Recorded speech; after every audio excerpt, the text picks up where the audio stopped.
In the annals of NBA lore, few games stand out more than the Kings and Lakers' epic Game 6 Western Conference showdown back in 2002.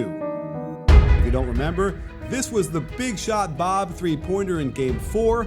However, the bigger shot was Mike Bibby's 20-footer in Game 5 to put the Kings on the precipice of winning the series. And that brings us to Game 6 in Sacramento. As time has passed, the myth of this game has grown and expanded, leaving most everyone outside of LA convinced of some grand conspiracy between then-Commissioner David Stern and the three refs out on the floor. The conspiracy went something like this.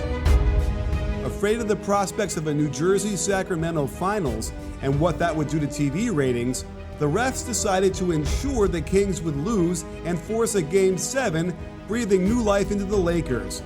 But was that really what happened here? Was there anything more noticeable than your typical home playoff team getting the benefit of the doubt on a couple of plays?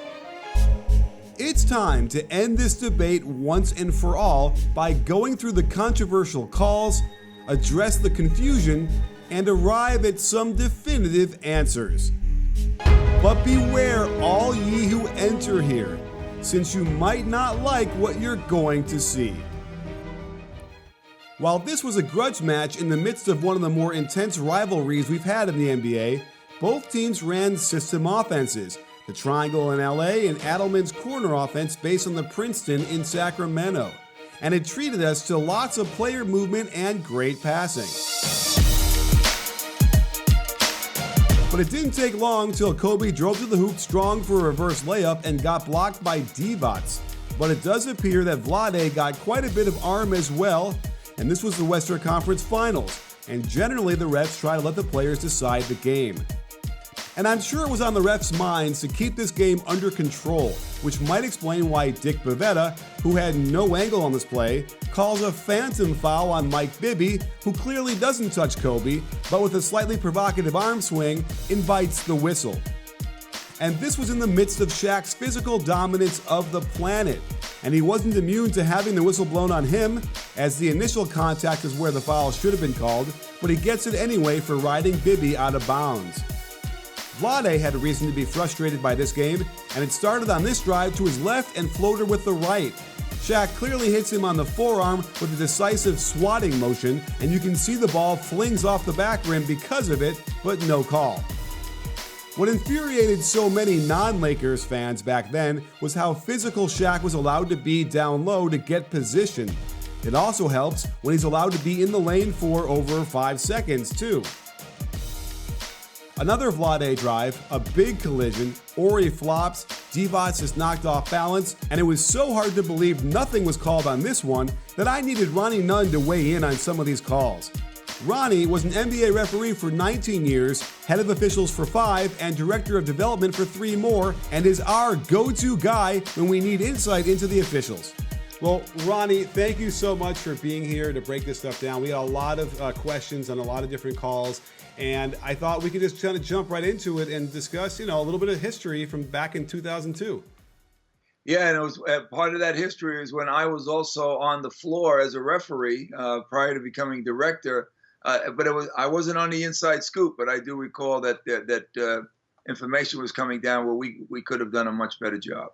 Well, let's get into it right away. In the middle of the first quarter, we have a drive by Fisher in the open court. And, there's a pretty provocative swipe by Turkoglu on the defensive attempt to block the shot. And then there's kind of a very strange call that didn't even seem to arouse anyone's ire too much. Maybe it's because it's early on Kobe. So walk us through what happened here and what you think should have happened. We had a drive to the hoop by Fisher. It looks like Turkoglu gets a piece of his arm. No call on the play, but all of a sudden, following right up, is Kobe kind of going right by to his opponent, and all of a sudden there's contact there. So and that might have been Christie. What we have is 2 plays here that were like sort of a wash, but didn't need to be a wash. They needed to be called. And one was one was and one wasn't. It seems like the obvious one wasn't, and the non-obvious one was. So that's how we're launching off here, and that's what makes difficulties. Sure. I mean, listen, we might see a little swipe upward by Kobe, but clearly no effect. I mean, in fact, the Kings might not have even wanted this call made because they could get right back down the court and attack fast. And they called it. So it was a little bit strange, and yeah, sort of an unfortunate way to sort of have the game start off and have you scratching your head. But again, this was against the Lakers, not in favor of the Lakers. So already some interesting ideas there.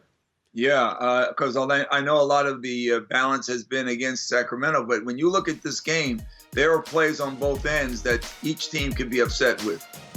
There were lots of games within the game here, and Doug Christie defending Kobe was a good one. Kobe seems upset with the ref that there was no call, but this was a clean block, and in fact, Kobe kicks Christie with his right foot trying to get more contact, and this would have been a foul on Kobe in today's game. On the other end of the court, Kobe does a good box out and gets fouled up top on the wrist pretty obviously. But not only was this not called, it leads directly to a Chris Webber post-up that generated free throws for the Kings. Lindsey Hunter was the first guard off the bench for the Lakers in this series, and he does an excellent job getting through the screen and keeping Bibby in front. Unclear how the ref saw enough contact here to merit a whistle. Well, let's get to the next group of clips because we can go through about 4 in a row here that all center around defending Shaquille O'Neal. And certainly when I was around back then as a coach, actively coaching, there's no question it was frustrating watching, much less how hard it must have been to referee him, because it seemed like around the 99 season, 2000 season, he just decided, I don't give a crap about anything. I'm just going to punish people and we'll see what happens. And that's what was going on down there. But we do have these 4 clips we can go through one at a time. Maybe you can walk us through and figure out how the referees came to the fouls called against the Kings and whether or not they were merited. Well, let's take a look at this first one. You can see that in all fairness to Shaquille, he is using his body in a place and getting to the place he wants to, the paint.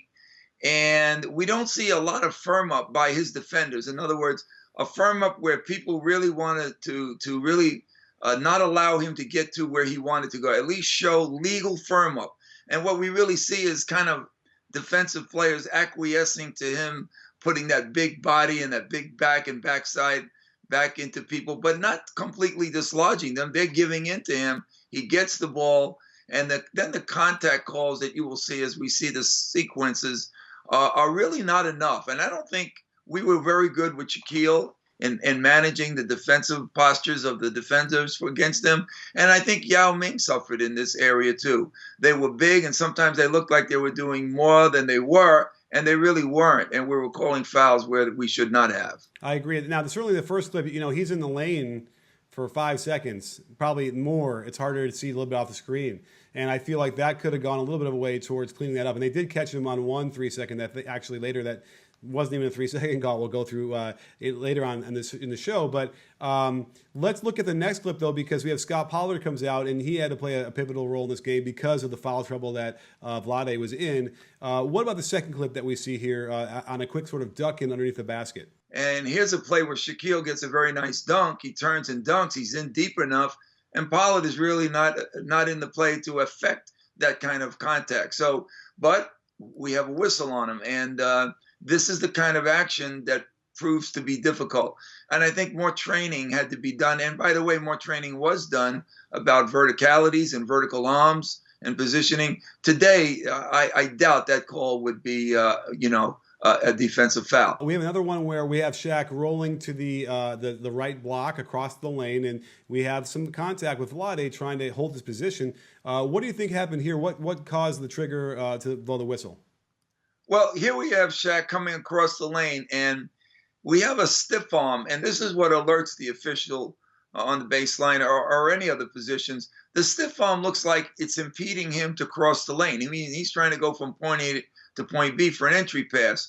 And as we look at this play a little bit more, the stiff arm involves also now a upward clasp by Shaquille, and it makes the play look a little bit worse. So what do? Officials go back to what they believe is the first instigator of the play, and that was the stiff arm. The stiff arm comes, then the upward clamp, and then all of a sudden we clean it up and go back to the first foul. But as you look at this, the stiff arm is not as firm as it appears to be in most situations. And here, the whistle is a tad too quick. More processing needs to go on, and more film on players really needs to go on, so you know how to referee them better and be fair to them. Well, the last one we have, I think you might actually be able to explain a little bit better why this was a call legitimately, because we have Scott Pollard desperate to keep his body on Shaq. And, you know, Shaq was up for a very traditional old school sweeping hook. What do you see here, and you think this is a merited call? Yeah, this is a merited call. And Pollard plays good defense through it, except at the end when the upward motion of Shaquille goes up on that type of sky hook look or that wheeling hook, he goes under him. And he goes out of that line from A to B, and he goes now to pushing Shaq out to C. And this is a legitimate call. And had they all gone this way, there would have been no question. And Pollard is doing the best he can, except the timing of when he does this is on the shot. And, you know, you're always protecting shooters when they're getting ready to launch, and he goes under him. So this is a legitimate call and a good decision one.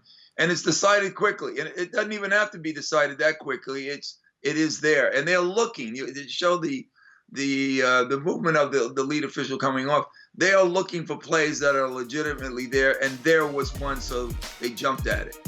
More frustration for Vlade. As he tries to dive into the basket, Hunter is there to take the charge, and while he does get above the restricted area, on the replay, it's debatable whether there was enough contact to blow the whistle and whether he was in legal guarding position. The right foot is still sliding, his body drifts to the left, but there is chest-to-chest contact, and the ref had to make a decision. Scott Pollard gets away with an illegal screen in the lane here, freeing up Chris Webber for the open jumper. But this comes back to bite Pollard later.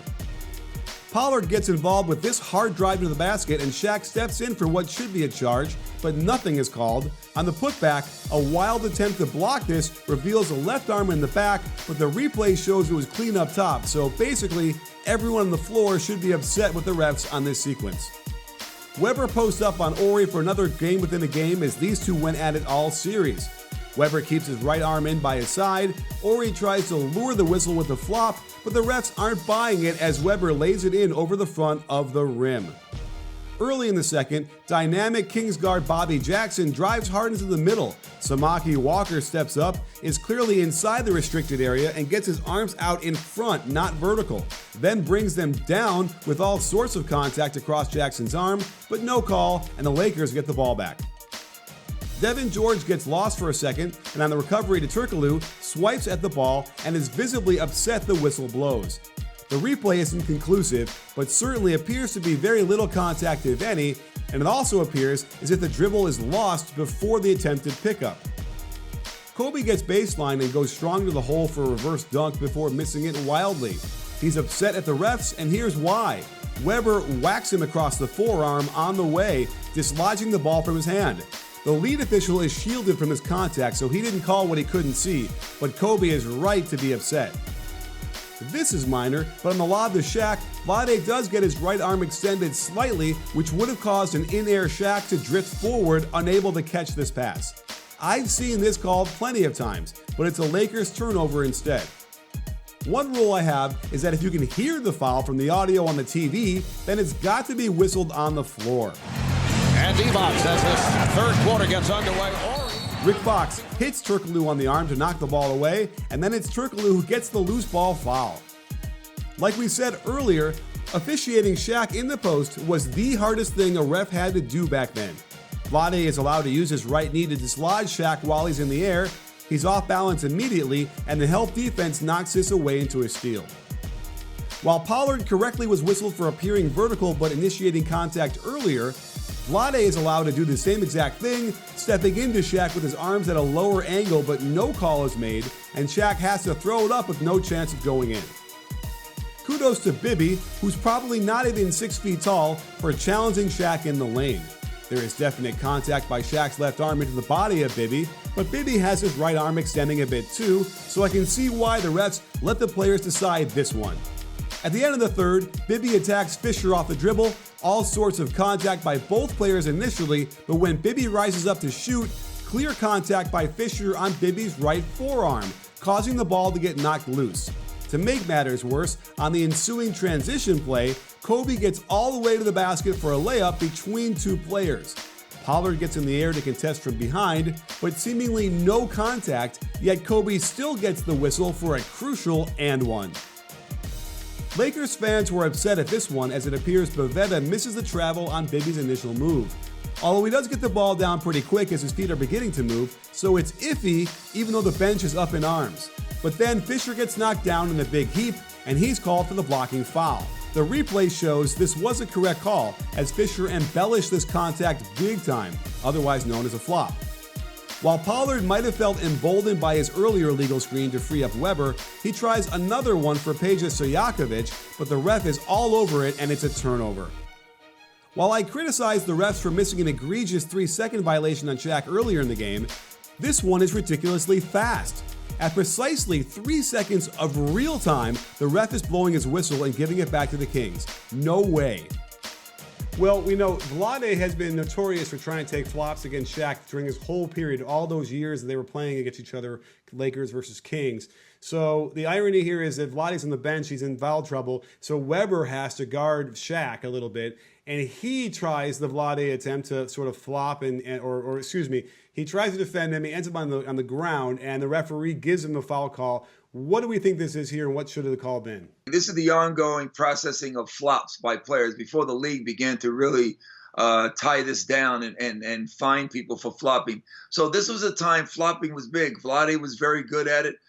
We have here another player doing the same thing. So on this play, the benefit is to Sacramento when it really should have had nothing here again. And this time the Lakers are disadvantaged. So again, goes back to the theme. We have plays on both ends that are difficult, and we're really not doing a good job. We're all around the plate, but we're not throwing the strikes we need consistently. Sports fans, we've got part 2 coming up soon, so set your notifications and get alerted the minute it drops. We'll go over plays like this one, where Vlade gets called for the loose ball foul, and creative interpretations like Kobe not getting the call on the strip here, and most likely the most scrutinized call of the decade, where Kobe tries to get open and Bibby gets nailed in the face. Let us know what you think by liking and commenting below, and don't forget, sports fans, at B-Ball Breakdown, it's not a channel, it's a conversation. You win?